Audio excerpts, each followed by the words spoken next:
single day I'm gonna make something great. That's my way. Hello students, how are you? कैसे हो आप सब? बहुत अच्छे हो ना? Very good. मैं अशोक, आपका टीचर। बेटा आज हम पढ़ेंगे फिजिक्स क्लास 11th का एक चैप्टर दैट इज़ वेक्टर्स। बच्चे बहुत डरते हैं इस चैप्टर से। वेक्टर्स वो थोड़ा कंफ्यूज रहते हैं कि पता नहीं क्या है। बेटा बहुत सिंपल चैप्टर है, बिल्कुल आराम से करेंगे हम लोग। एक्चुअली इस चैप्टर को मैंने डिवाइड किया है 4 पार्ट्स में, और मैं बाद में प्लेलिस्ट में वो चारों पार्ट्स डाल दूंगा। बेटा आराम से करना, सीक्वेंस में आप कर लोगे। Okay, now we are going to start with very important, very interesting chapter, that is vectors.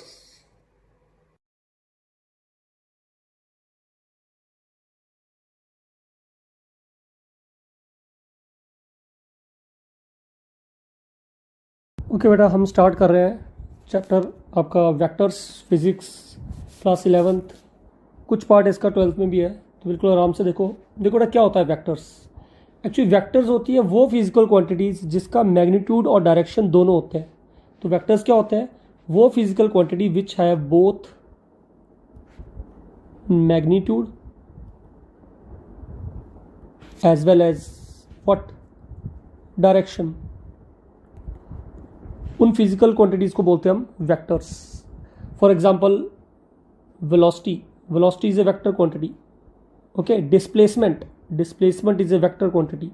और जिनकी सिर्फ मैग्नीट्यूड होता है, डायरेक्शन नहीं होती, उन्हें कहते हैं हम स्केलर क्वांटिटीज। तो what are scalar quantities? Which have only magnitude, कितने मीटर है, कितने किलोमीटर है, ठीक है, पर उसकी कोई डायरेक्शन नहीं होती, बट नो डायरेक्शन। जैसे यहाँ पे ऊपर देखो एग्जांपल क्या था, इसका एग्जांपल था वेलोसिटी, तो इसका एग्जांपल होएगा स्पीड। उसका एग्जांपल था डिस्प्लेसमेंट, इसका एग्जांपल होएगा डिस्टेंस। क्योंकि डिस्टेंस की बेटा कोई भी डायरेक्शन नहीं होती, स्पीड की कोई डायरेक्शन नहीं होती, लेकिन वेलोसिटी की डायरेक्शन भी होती है और डिस्प्लेसमेंट की भी डायरेक्शन होती है, ठीक है। तो वेक्टर को रिप्रेजेंट करने का तरीका होता है, कोई फिजिकल क्वांटिटी, उसके ऊपर एक एरो हेड होता है, ठीक है। ये होते हैं वेक्टर्स। ओके, इससे पहले कि हम नया अगला टॉपिक स्टार्ट करें, सबसे पहले मैं आपको बताऊंगा कि वेक्टर्स कितने टाइप्स के वेक्टर होते हैं, ठीक है। Types of vectors. ये वीडियो थोड़ी सी लंबी होने वाली है, थोड़ा आराम से देखना आप लोग, और काइंडली नोट्स बनाते रहना साथ साथ में, ठीक है। लिखो number 1, first is negative vector. देखो नेगेटिव वेक्टर क्या होता है? The magnitude of vector is defined as another vector having the same length but in opposite direction. बेटा क्या होता है नेगेटिव वेक्टर? सपोज करो कि ये एक वेक्टर है, दिस इज ए वेक्टर, तो वो दूसरा वेक्टर जिसकी सेम लेंथ होगी लेकिन उसकी डायरेक्शन ऑपोजिट होगी, उसे हम कहते हैं नेगेटिव वेक्टर। और उसका सिंबल क्या होता है? या माइनस लग जाता है। This is the negative vector.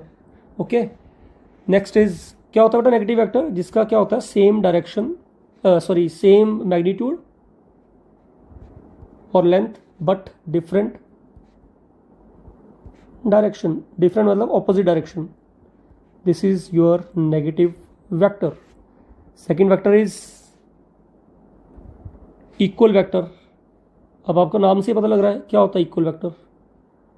बेटा इक्वल वेक्टर वो दो वेक्टर्स जिनका मैग्नीट्यूड, डायरेक्शन बिल्कुल सेम होते हैं, उन्हें हम कहते हैं, जैसे कि ये वेक्टर है ए वेक्टर और बी वेक्टर, ये क्या होते हैं? इनको कहते हैं इक्वल वेक्टर्स। क्या होते हैं इक्वल वेक्टर? जिनका हम magnitude as well as direction दोनों क्या होते हैं बेटा? सेम, इन सेम डायरेक्शन और same equal. This is negative equal vector. Number 3, your third vector is coinitial vector. ये भी देखो कितना इजी है इसको याद करना। को मतलब सेम, इनिशियल मतलब स्टार्टिंग पॉइंट। तो वो वेक्टर्स जो ओरिजिनेट होते हैं कॉमन सिंगल पॉइंट से, उसे हम कहते हैं को इनिशियल वेक्टर्स। ये दोनों बेटा को इनिशियल वेक्टर। क्यों? बिकॉज इनका स्टार्टिंग पॉइंट बिल्कुल, इनिशियल पॉइंट बिल्कुल सेम है। तो व्हाट आर को initial vector? Which have common initial point, जो एक पर्टिकुलर पॉइंट से दोनों ओरिजिनेट होते हैं, ठीक है। एंड फोर्थ इज को लीनियर वेक्टर्स। Collinear vector. तो कोलीनियर वेक्टर क्या होता है? बाकी जो भी वेक्टर होते हैं, जितने भी वेक्टर, चाहे वो इक्वल हो, चाहे अनइक्वल हो, चाहे सेम डायरेक्शन में हो, चाहे ऑपोजिट डायरेक्शन में हो, ये सब क्या होते हैं बेटा? कोलीनियर वेक्टर्स होते हैं। ठीक है। और एक फिफ्थ जो मेरा बड़ा पर्सनल फेवरेट है, बहुत अच्छा है वेक्टर है बेटा, दैट इज़ यूनिट वेक्टर। अब ये यूनिट वेक्टर जो होता है ना, इसके बहुत मैक्सिमम क्वेश्चन है इस चैप्टर में, ध्यान से पढ़ना इसको। क्या होता है मैं आपको डेफिनेशन लिखवा ही देता हूँ उसकी। The vector divide by its magnitude is called, the vector divide by its magnitude is called, क्या कहते हैं उसे? हम उसे कहते हैं हम यूनिट वेक्टर। देखो क्या मतलब है इसका, देखो इसका सिंबल क्या होता है पहले। यूनिट वेक्टर का सिंबल है, सपोज करो कि कोई वेक्टर है ए, अगर इसको भी ये कैप लग जाए ना, ये इसका सिंबल है, this is unit vector of A. तो क्या होता है यूनिट वेक्टर? बेटा कोई भी वेक्टर जब उसके मैग्नीट्यूड से डिवाइड करता है वो क्या बन जाता है? वो बन जाता है यूनिट वेक्टर। देखो क्या मतलब है मैग्नीट्यूड। सपोज करो ये एक वेक्टर है, अगर मैं इसकी एरो हेड हटा दूँ तो ये क्या बन जाता है इसका? ये इसका मैग्नीट्यूड बन जाता है। ठीक है। या तो इसको ऐसे लिखो ए, या फिर इसको ऐसे भी लिख सकते हो, वेक्टर के आगे मॉड लगा दो। बेटा मॉड जब लग जाती है ना तो वेक्टर की डायरेक्शन खत्म हो जाती है, नेगेटिव पॉजिटिव, पता ना आपको? अगर -2 का अगर मॉड लगा दूँ तो वो 2 बन जाता है। ठीक है। तो ये दोनों बेटा सेम होते हैं, इन्हें कहते हैं हम मैग्नीट्यूड। ठीक है। और ये क्या है? ये है आपका वेक्टर। तो कोई वेक्टर जब उसके मैग्नीट्यूड से डिवाइड होता है वो क्या बन जाता है? वो बन जाता है यूनिट वेक्टर। देखो ध्यान से, इसको हम ऐसे भी लिख सकते हैं, A cap is equals to A vector divide by its magnitude, ऐसे। तो चाहे आप सिंपल ए लिख लो, चाहे आप मॉड लगा के ए वेक्टर लिख लो, वो क्या बन जाता है बेटा? यूनिट वेक्टर बन जाता है। इसके न्यूमेरिकल्स मैं आपको बाद में करवाऊंगा। तो यहाँ तक आपने देख लिया। आप देखो मैं स्क्रॉल अप कर रहा हूँ, ध्यान से देखो आप लोग, सारे वेक्टर दिखाता हूँ। नेगेटिव वेक्टर ये होता है, equal vector same direction same magnitude, coinitial vector same starting point, collinear vector कोई भी वेक्टर जो इक्वल हो या ऑपोजिट हो जाए, ठीक है, वो कोलिनियर वेक्टर्स, बाकी जितने बच गए। और यूनिट वेक्टर वो वेक्टर होता है जब किसी वेक्टर को हम उसी के मैग्नीट्यूड से डिवाइड करते हैं, वो बनता है यूनिट वेक्टर। ओके। तो ये इतने टाइप के वेक्टर्स हैं। अब देखो इसके आगे नेक्स्ट टॉपिक है। नेक्स्ट टॉपिक है हमारा कि हम इसमें मल्टीप्लिकेशन कैसे करते हैं या फिर एडिशन कैसे करते हैं।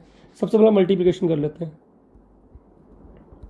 इसकी प्रॉपर्टी स्टार्ट कर रहा हूँ बेटा। Multiplication of vector by real number, किसी अगर रियल नंबर से हम इसको मल्टीप्लाई करें तो क्या होता है? देखो ध्यान से, सपोज करो कोई वेक्टर है, जैसे कि ये है ए वेक्टर, जब हम किसी रियल नंबर से मल्टीप्लाई कर देना तो बेटा वो एक नया वेक्टर बन जाता है। सबको मेरी बात समझ आ रही है? The multiplication of vector A by real number N is another vector, that is N A cap, N A bar, sorry arrow. Okay. आपको नहीं समझ आया? देखो एक तरीका और सिंपल से बताता हूँ। जैसे सपोज करो कि ये वेक्टर है, दिस इज ए वेक्टर, अगर मैंने इसको 2 से मल्टीप्लाई कर दिया तो ये क्या बन जाएगा? इसकी मैग्नीट्यूड डबल हो जाएगा क्योंकि 2 से मल्टीप्लाई किया है, लेकिन डायरेक्शन तो सेम है ना। ओके। अच्छा एक और एग्जांपल लेते हैं। सपोज करो कि कोई वेक्टर है ए, इसको मल्टीप्लाई कर रहा हूँ -2 के साथ, तो देखो क्या बन जाएगा ये। सपोज करो ये एक वेक्टर है एक है, अब इसको -2 से मल्टीप्लाई किया तो बेटा डबल तो हो गया इसका, लेकिन डायरेक्शन नेगेटिव है, इसका मतलब ये ऑपोजिट डायरेक्शन में हो जाएगा, लेकिन साइज का डबल हो जाएगा, -2 एक है। ओके। इस तरीके से हम क्या करते हैं, इसकी मल्टीप्लिकेशन करते हैं। सेकंड है एडिशन कैसे करते हैं? Addition of vector, addition of vector, ये भी बड़ा सिंपल है, बस आपने ध्यान रखना है वेक्टर की डायरेक्शन भी होती है बेटा। ओके। सपोज करो कि एक वेक्टर है ए वेक्टर प्लस इसमें मैं बी वेक्टर ऐड कर रहा हूँ, चेक करो सेम साइज है, तो अब जो कॉमन वेक्टर बनेगा उसकी लेंथ इनकी दोनों के डबल होगी, exactly double. This is A plus B vector. सबको समझ आ गया बेटा? ओके। और अगर हम इसको ऑपोजिट डायरेक्शन में करते हैं फिर क्या हो जाएगा? सपोज करो कि ए वेक्टर यहाँ पे है, this is 8 metre A vector plus 2 metre B vector. अब क्योंकि ये ऑपोजिट डायरेक्शन में तो यहाँ माइनस हो जाएगा। अब देखो इसका वो क्या हो जाएगा, A plus minus 2 plus minus minus, तो ये हो जाएगा 6 मीटर, लेकिन बड़े वाले की डायरेक्शन रहेगी दैट इज़ 8 मीटर। तो डायरेक्शन कहाँ रहेगी? इधर को, लेकिन साइज़ क्या हो जाएगा? 6 मीटर। आप समझ गए हो ना ये? ठीक है, दिस इज़ अनदर। इस तरीके से बेटा आप सिंपल क्या कर सकते हैं? एडिशन कर सकते हैं। ओके, एक वेक्टर और होता है जिसे कहते हैं नल वेक्टर। क्या होता है नल वेक्टर? बेटा जब किसी वेक्टर का मैग्नीट्यूड 0 होता है, तो 0 मैग्नीट्यूड जब किसी वेक्टर का होता है उसे हम क्या कहते हैं? उसे हम कहते हैं नल वेक्टर।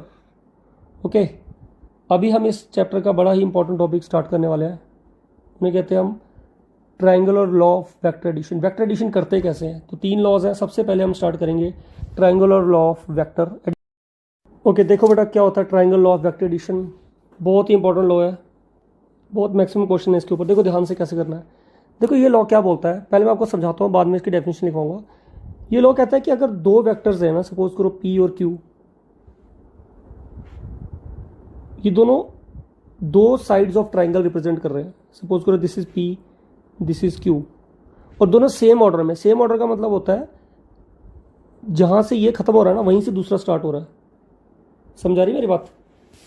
तो अगर 2 वेक्टर्स क्या होते हैं बेटा, दो क्या रिप्रेजेंट करते हैं? 2 sides of triangle taken in same order. तो जो उसका रिजल्टेंट होता है ना, वो होती है closing side of triangle but taken in opposite order. इस एरो हेड को देखो, इधर को है ये उल्टी साइड को, एक वेक्टर इधर को है, दूसरा इधर को। इसका मतलब ये दोनों सेम ऑर्डर में, जहां से ये खत्म हो रहा है वहीं से दूसरा हो रहा है। बेटा तीसरा आपने ऐसे नहीं बनाना इधर को, ये गलत है, दिस इज रॉन्ग। थर्ड आपने बनाना है जो रिजल्टेंट है ना, वो होगा ऑपोजिट ऑर्डर में, closing side of triangle taken in opposite order, इस डायरेक्शन में। तो अगर ये P है, ये Q है, तो ये क्या हो गया बेटा? ये इसका रिजल्टेंट है R। सबको समझ आ गया? तो इसकी डेफिनेशन क्या होगी? आपने बस एक ध्यान रखना है, ये एरो हेड पे ध्यान रखना है। देखो ये एरो कहाँ को जा रही है? इधर को। इसका मतलब दूसरी इसकी आगे होगी, जहाँ से खत्म हो रही है बेटा दूसरी Q वहीं से स्टार्ट हो रही है। इसको होता है सेम ऑर्डर। ये सब क्या है? सेम ऑर्डर में, और लेकिन रिजल्टेंट उल्टी साइड में, ऑपोजिट ऑर्डर में। तो इसकी डेफिनेशन क्या होगी? सुन लो ध्यान से, बड़े सिंपल सी डेफिनेशन है। If 2 vectors represents 2 sides of triangle taken in same order,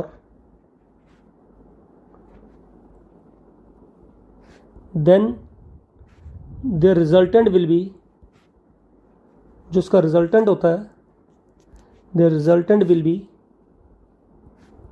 third side of triangle या क्लोजिंग साइड ऑफ ट्राइंगल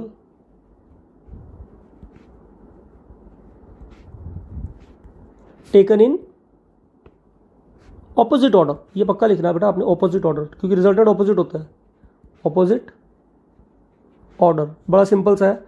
तो मैं आपको अपनी नेक्स्ट वीडियो में बताऊंगा बेटा क्या होता है triangle law of vector addition का, क्या मैथमेटिकल डेरिवेशंस है, कैसे करना है इसको। तो आप ऊपर जो आई मार्क है ना, यहाँ पे ऊपर सेव बटन के बिल्कुल पास, यहाँ देखो, यहाँ एरो हेड पे, इस आई मार्क को पुश करके आप वो भी देख सकते हो कि कैसे मैंने इसका मैथमेटिकल डेरिवेशन की हुई है। Okay, this is your triangular law of vector addition. देखो बेटा सेकेंड लॉ है हमारा parallelogram law of vector addition. This is parallelogram law of vector addition, of vector addition. अगर आपको ट्राइंगल लॉ आता है ना, कुछ नहीं बेटा, उसी से ये बना हुआ है। अगर ट्राइंगल लॉ आता है सारे लॉ आ जाएंगे आपको। ठीक है, देखो क्या होता है ये। देखो ये लॉ क्या कहता है? ये लॉ कहता है कि अगर 2 वेक्टर्स, सपोज करो पैरेललोग्राम है। पैरेललोग्राम पता ना क्या होता है? This is parallelogram.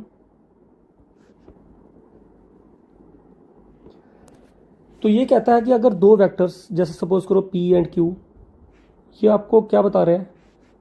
Taken in same order. ये बता रहे हैं 2 साइड्स ऑफ पैरेललोग्राम। तो जो इनका रिजल्टेंट होगा ना, वो क्या होगा? डायगोनल होगा बेटा। इसका जो पैरेललोग्राम जो डायगोनल होगा वही उसका रिजल्टेंट होगा। आप P प्लस Q भी ले सकते हो उसको। ठीक है, अब देखो क्योंकि ऑपोजिट साइड्स की इक्वल होती है। अगर ये Q है तो बेटा ये भी क्या होगा? Q। अगर ये P है तो ये भी क्या होगा बेटा? P। बस आपने एक ध्यान रखना है, जो इनका रिजल्टेंट होता है वो हमेशा क्या होता है? ऑपोजिट ऑर्डर में होता है। तो इसकी डेफिनेशन बिल्कुल सेम आप लिख सकते हो। क्या लिखोगे आप? If the 2 vectors P and Q represents the 2 sides of triangle then the resultant will be its diagonal. अब मैं लिखवा नहीं रहा क्योंकि बेटा वीडियो बहुत लंबी बन जाएगी फिर, ठीक है। तो आप ये डेफिनेशन बिल्कुल सिंपल लिख सकते हो, सेम ऐसी डेफिनेशन है कि if the two vectors represent the two sides of the parallelogram then the resultant will be its diagonal. Okay, हमारा थर्ड जो लास्ट लॉ है वो है polygon law of vector addition. देखो बेटा क्या होता है polygon law of vector addition. Polygon law of vector addition, polygon law of vector addition. देखो बेटा क्या करना, बड़ा सिंपल सा लॉ है ये भी। पहले मैं आपको इसकी डेफिनेशन लिखवा दूंगा, चलो मैं आपको पहले आप समझो यहाँ पे क्या कहता है ये। बेटा ये लॉ कहता है कि if a number of vectors represents the sides of triangle taken in same order, suppose करो कि एक वेक्टर है ये 1 1 2 3 4, सपोज करो this is P Q R S। अगर ये सारे क्या है, ये 4 वेक्टर्स हैं, अगर ये क्या बता रहे हैं बेटा साइड्स ऑफ ए पॉलीगन, तो जो इनका रिजल्टेंट होगा ना वो होगा closing side of polygon taken in opposite order. ये ध्यान रखना, ये ऐसे आगे को नहीं जाएगा, ये दिस इज रॉन्ग, ठीक है, ये ऑपोजिट ऑर्डर में आएगा। This is it's resultant. देखो ध्यान से, अगर ये P और Q अगर मैं यहाँ पे लगा दूँ क्या बन जाएगा, ये बन जाएगा P + Q, ये इसका रिजल्टेंट है। अब यहाँ ट्राइंगल पे लगाओ दिस, इस ट्राइंगल को देखो ध्यान से, P Q इस साइड होगी, ये ऊपरी साइड है क्या R, तो ये बन जाएगा P + Q + R। लास्ट वाला क्या बन जाएगा बेटा, लास्ट बन जाएगा P + Q + R + S। तो क्या कहता है पॉलीगन लॉ, ये कहता है if number of vectors represents sides of polygon then their resultant will be sides of polygon taken in same order। ये पक्का लिखना बेटा आपने, ठीक है, sides of polygon taken in same order। क्या मतलब होता है सेम ऑर्डर का, देखो यहाँ पे ध्यान से, यहाँ पे ये खत्म हो रहा है, मैं डार्क कर रहा हूँ, ये अगले अगर वहीं से स्टार्ट हो रहा है, नेक्स्ट वहीं से स्टार्ट हो रहा है बेटा, आगे की तरफ जा रहा है, वापस नहीं आ रहा। And the resultant will B, and their resultant will be